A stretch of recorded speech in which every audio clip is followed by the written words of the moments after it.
e.l.james released a new book, and I already talked about it. Now I'm here to read it. Not gonna lie, I've been looking forward to this. To briefly reiterate from my last video, James steps out of Twilight's gargantuan shadow to create her own original work. What can she create when she tosses the 50 Shades cash cow crutches aside? Did she grow in these almost 8 years as a writer?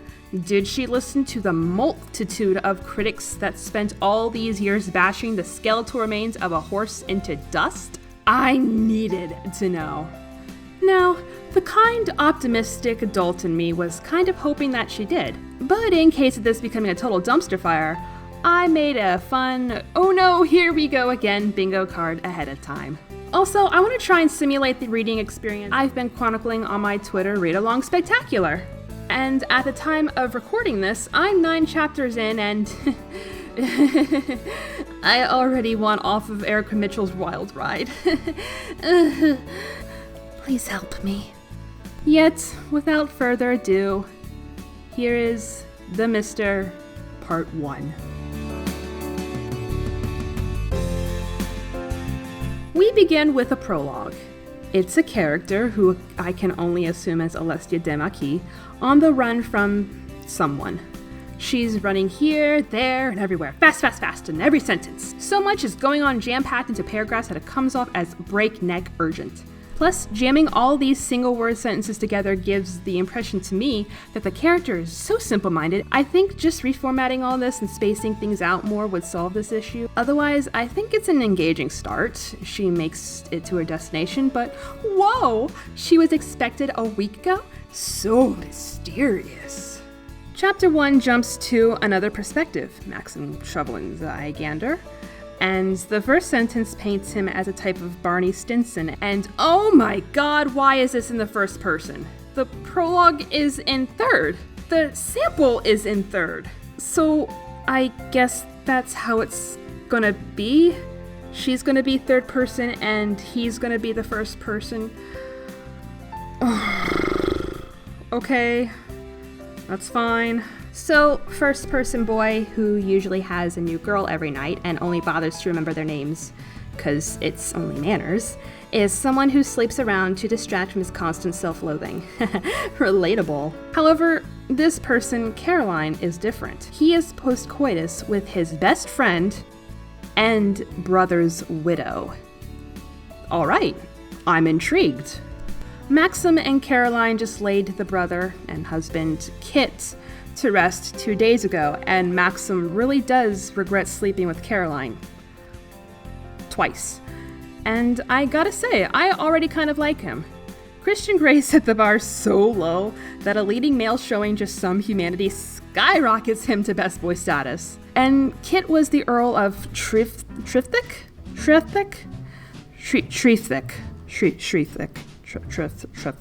And the title has now been passed to Maxim, along with everything else. But Maxim's been the black sheep of the family, who just did whatever he pleased. So now he's got a whole lot of responsibilities thrown at his face. Kit, Caroline, and the sudden earldoms all so much pressure at once that he hops onto Tinder to caboodle his stress down. So he hooks up with Heather. He makes it a point to ask her twice what she wants, makes sure she's sober, and then it cuts to black. Wow, okay, yeah, sure, totally. I'm all about that consent, girl. Again, the bar has been set so low that this is a major step in the right direction. Maybe these 8 years of backlash has finally set in? That sweet, sweet growth? I'm also kind of surprised that James is restraining herself on the sex scenes. No criticisms there, just an observation. Also, here's the first instance of sentient cock stirring in the book. Wouldn't be an e.l.james novel without him. The next morning, Maxim just wants Heather to get the hell out, but he's a high-class posh boy who would rather skin his own nipples than be outwardly impolite. There's cordial small talk, and we learn that Maxim DJs, composes music, models, does photography. He's just a modern-day Renaissance man. Maxim drinks that respects women juice, praising Heather's confidence. Nice. An Uber arrives, Heather leaves, never to be seen or heard from again. And Maxim is sad once more. Chapter 2 jumps back over to Leticia. Back to third-person perspective. She is on her way to Maxim's flat as his relatively new daily cleaning lady. She's also trying to adjust the hustle and bustle of city life. James lets us know that Leticia is an Albanian immigrant by her thinking in her first language, translate it in the next line, and then chastise herself for not thinking in English.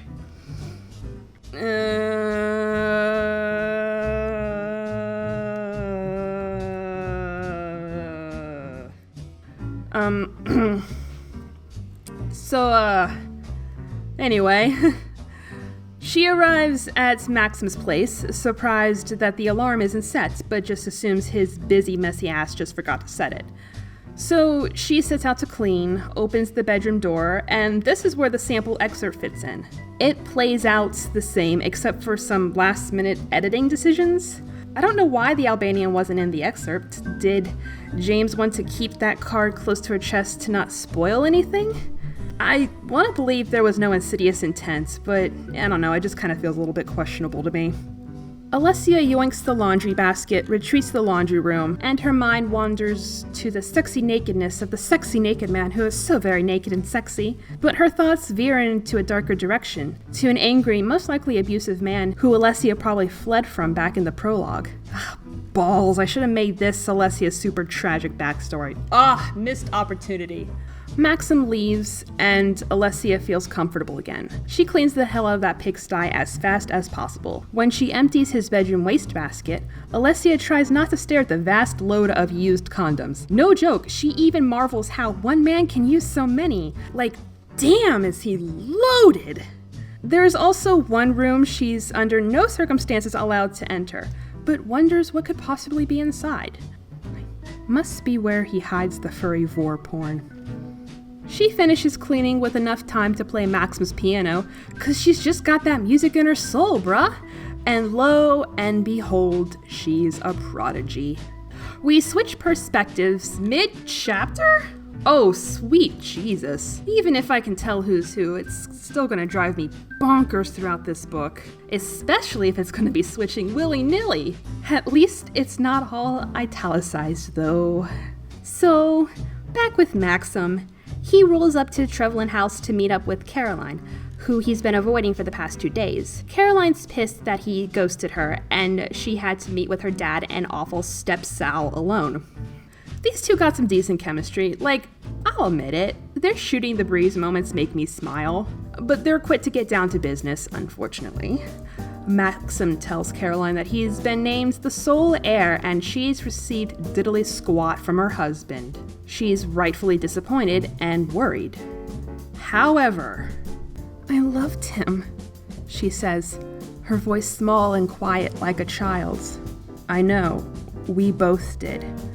Though I know she also loved Kit's title and his wealth.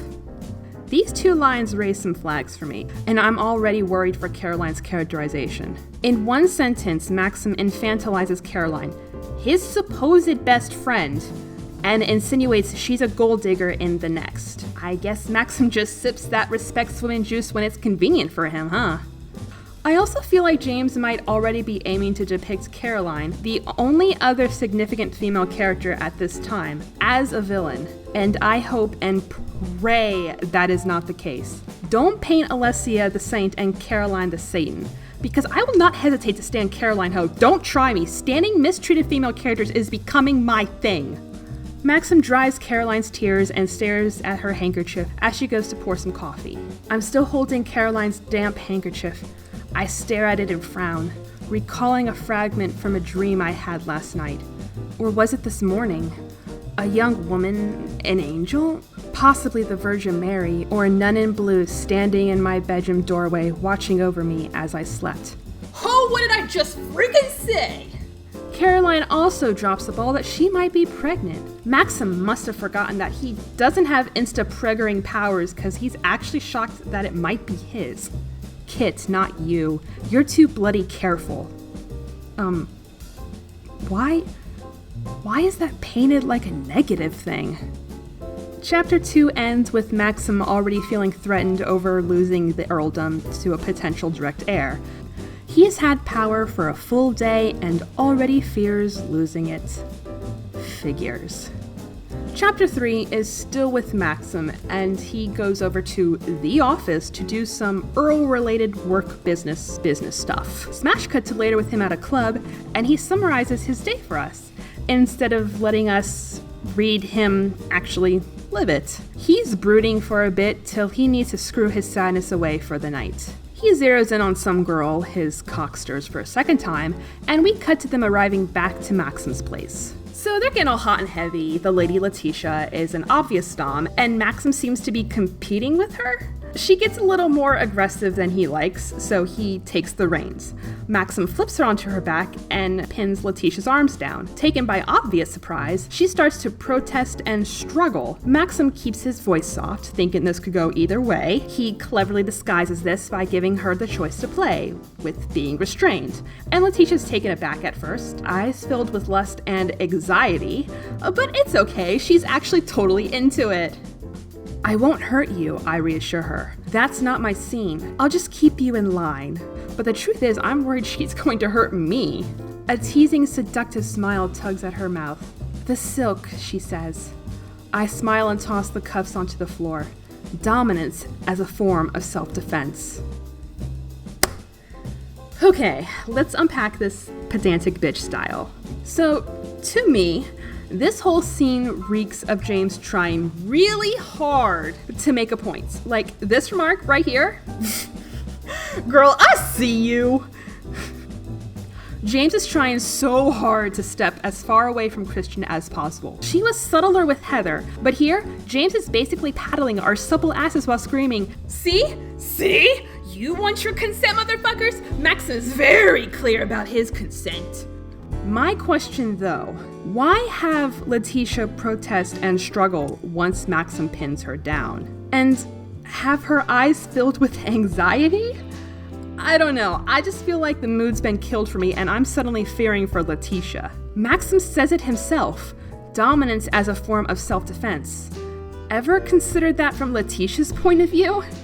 Combined with the way Maxim competes for dominance and then takes control, it just kinda comes off as skeevy to me. And all because he can't handle a woman making biscuits on his chest? Or just topping him in general, apparently? Like, come on, man, let the woman make you her human scratching post. Or tell her you're not down for that. Oh, and it won't kill you to be the pillow princess every now and then. I'm just saying.